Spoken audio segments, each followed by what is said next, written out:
Good morning. It's afternoon almost. It's 11:30. God is good today, and I have a good Bible verse, and I really like it. Of course, I like them all, but this is exceptional.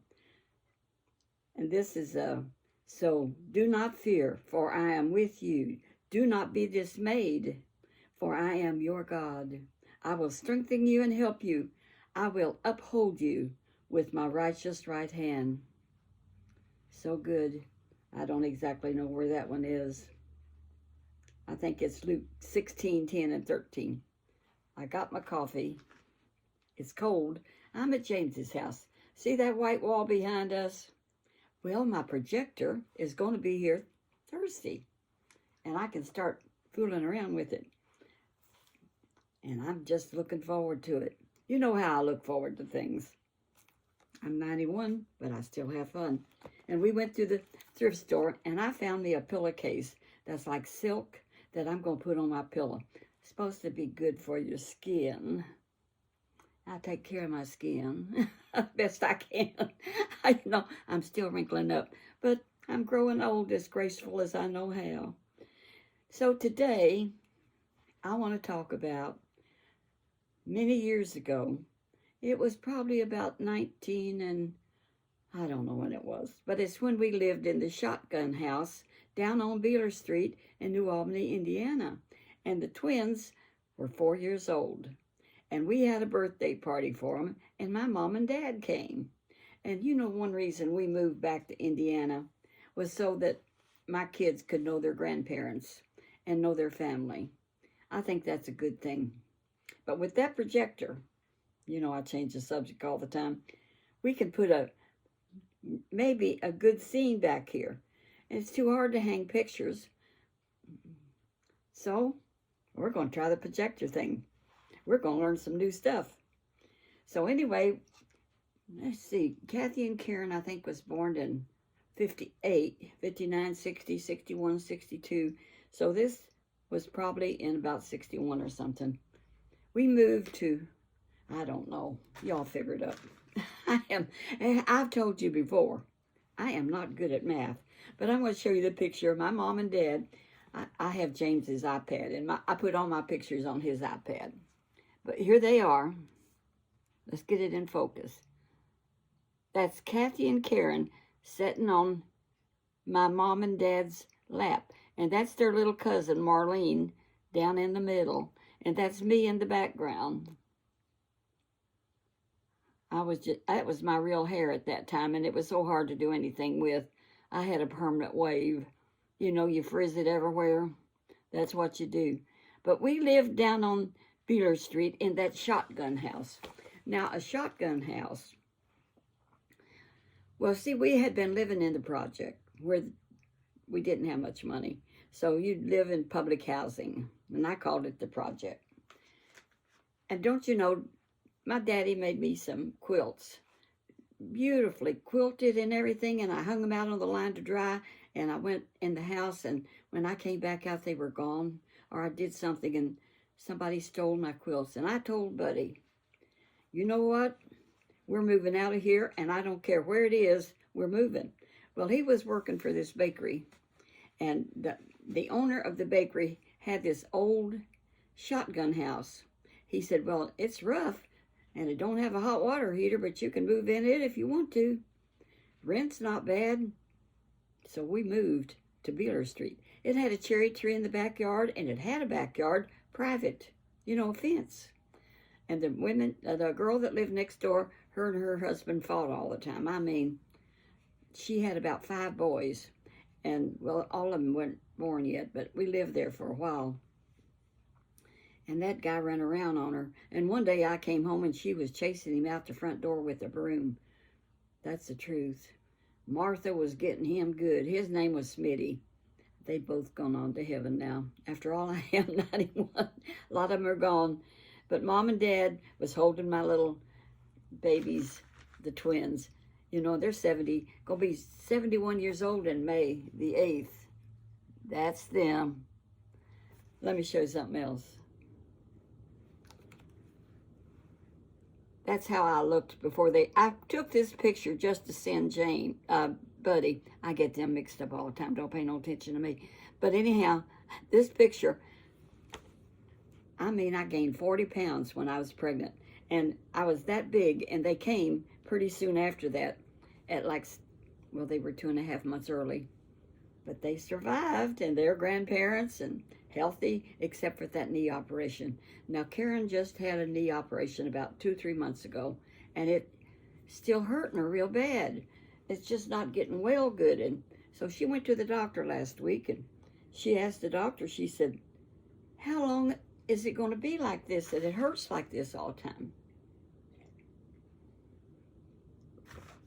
You know what he said? A year to 18 months.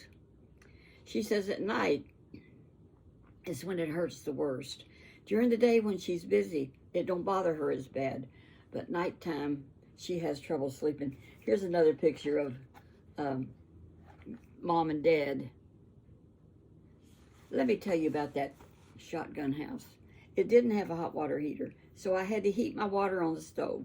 But I did have a washer, you know, one with a ringer on it, goody gumdrop. And I had a clothesline out back. Sure never had no dryer. And it was private, though. They couldn't somebody would have to come through the house nearly to get my clothes off the line. I never did want to live in the project again. They're not nice. Not nice. And I just hated it when they stole my quilts that Daddy had worked so hard to make for me. So that house, the roof was kind of like falling in inside. It was plastered. And you know what I did? I went to the store and I bought plaster of Paris. And I mixed it up and I put it on the walls and I put it rough.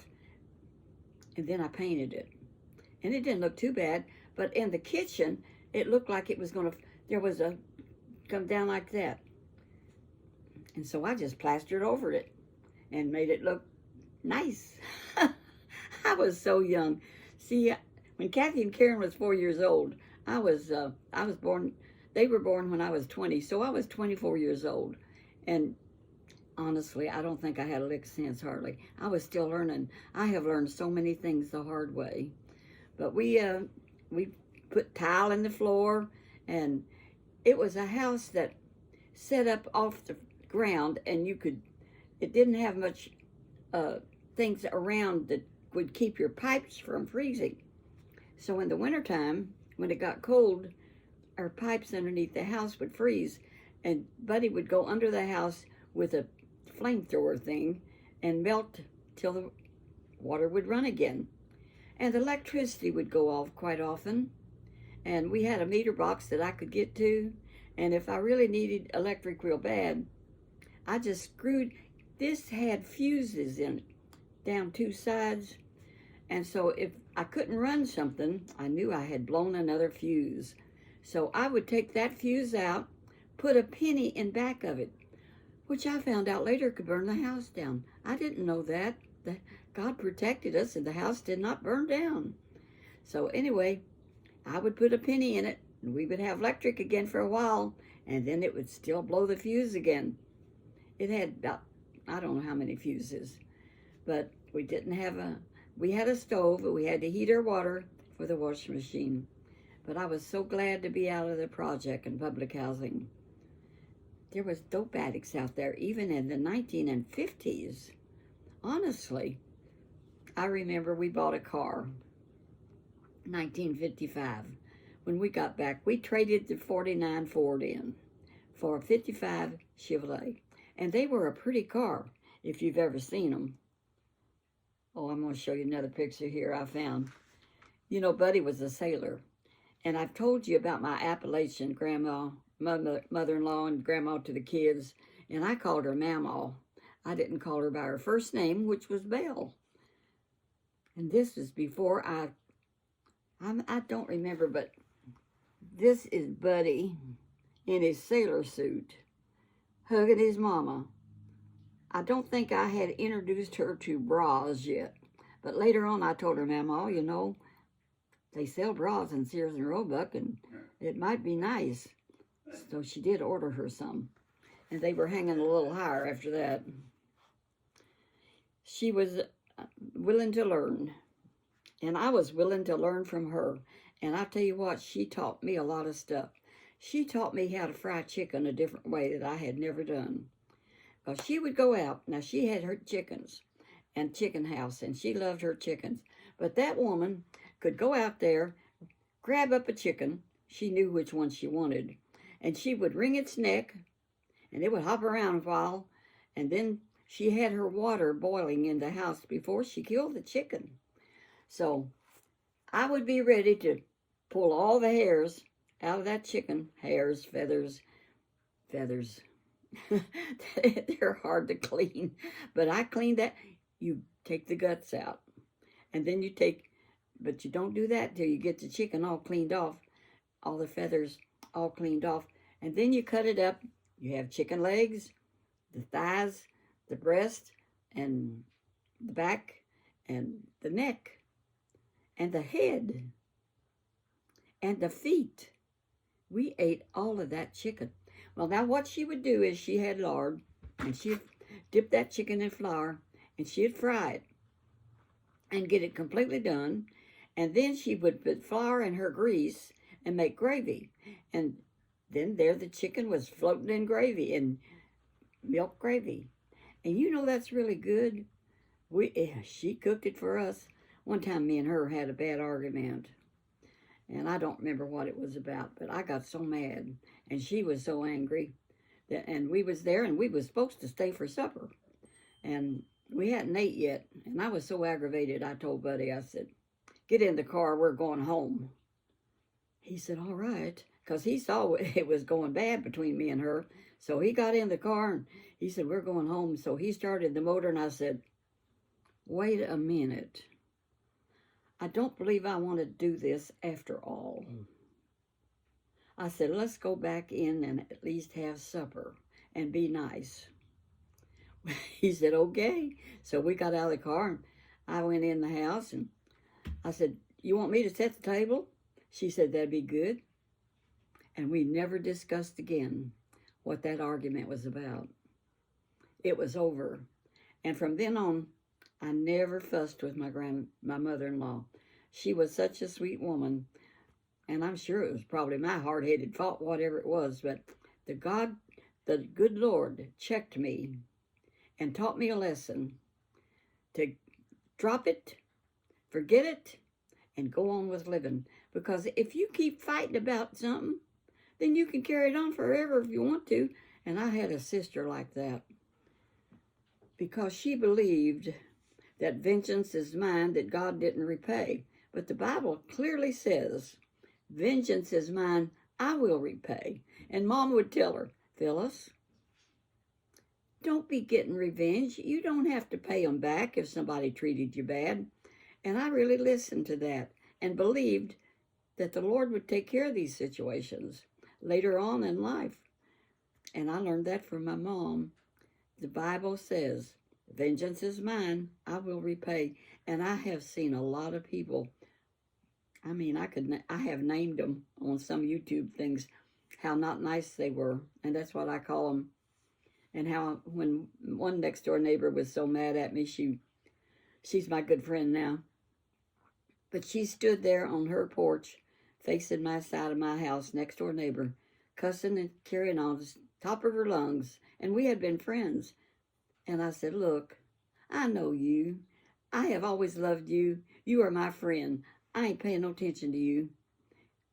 You can just cuss all you want to, but I'm not going to enter into an argument with you about anything.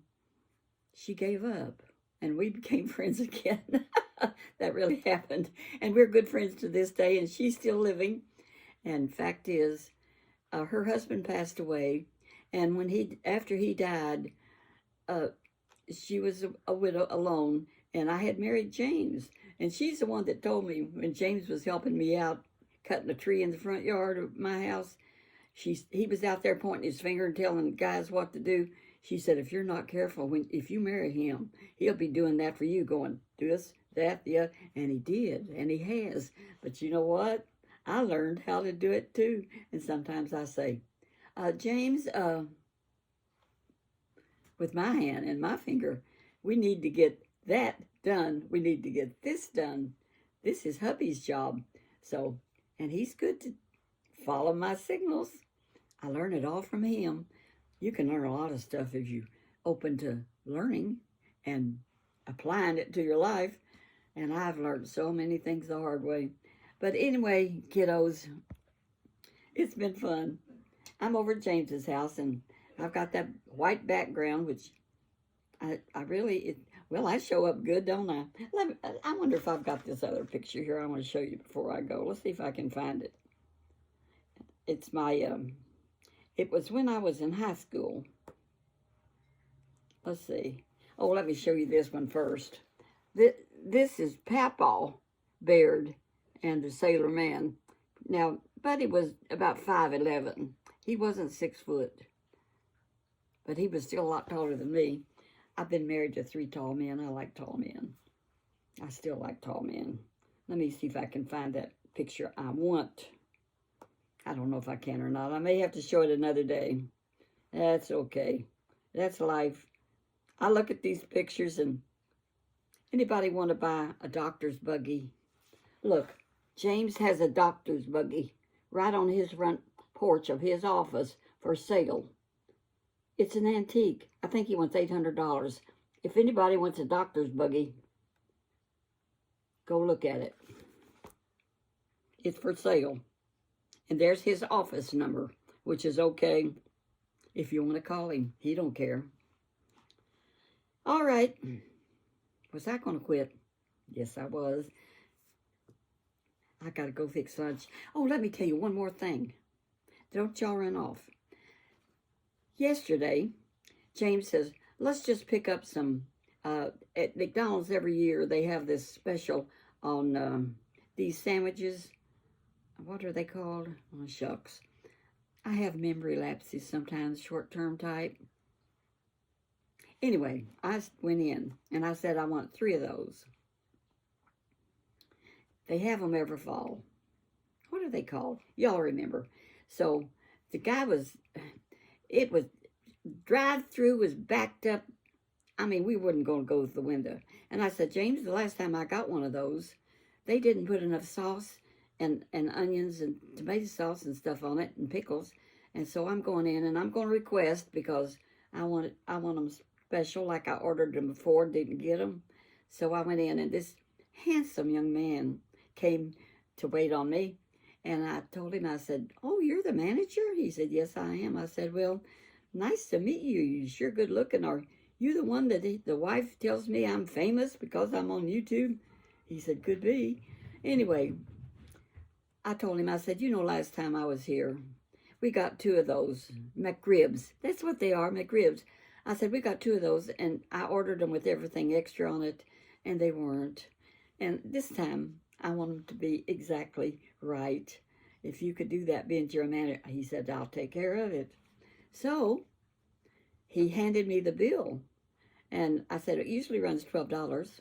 And on the bill, it said $17. He said, I'm taking care of it. And it said 3 McRibs, not 2. And I said, what, you know? So when my order came up, he said, there you go, have a good day. And there was 3 McRibs in there. That's the Lord going before me and making my I mean, he didn't have to do that. I never said I want replaced or I want nothing like that. I was bumfuzzled. You know what bumfuzzled is? I was bumfuzzled. So today for lunch, and it's almost lunchtime, I only ate half of my McRib because they're very hearty. And boy, he had fixed them just right. Perfect, perfect. It don't hurt to ask. You know, I used to be a waitress, and we always tried to take care of our customers. But I've never had McDonald's take that good a care of me. But it happened yesterday, last night. And we had went to the flea market, and I didn't do any shorts. All the Christmas stuff was gone from the flea market. It's almost Christmas, people, and we're going to Kim's for Christmas dinner. But I'm going to tell you about McDonald's and how good that young man was to me. I don't know what his name was. He was Mexican, but he spoke English just great. And he showed me a picture of his wife, and it wasn't the same woman I thought it was. I don't know. But evidently she works at McDonald's too. A lot of times couples will work at McDonald's and be managers, and they'll work different stores because I'd never seen him there before. And a lot of them travel from one McDonald's to another. But I'm going to enjoy them for that one for lunch, my half, and then we have a whole nother one for James. And I know how to put them in my foodie and just warm them up, my air fryer, and they're going to be delicious. So God bless you. It's been fun. I don't know. I just ramble. I can't think of titles for these anymore. So I'll just say, Grandma Lois just rambled on today, and that's what I've done. So God bless you. Walk that path where Jesus would be pleased with you. And I'm doing the best I can. Bye-bye.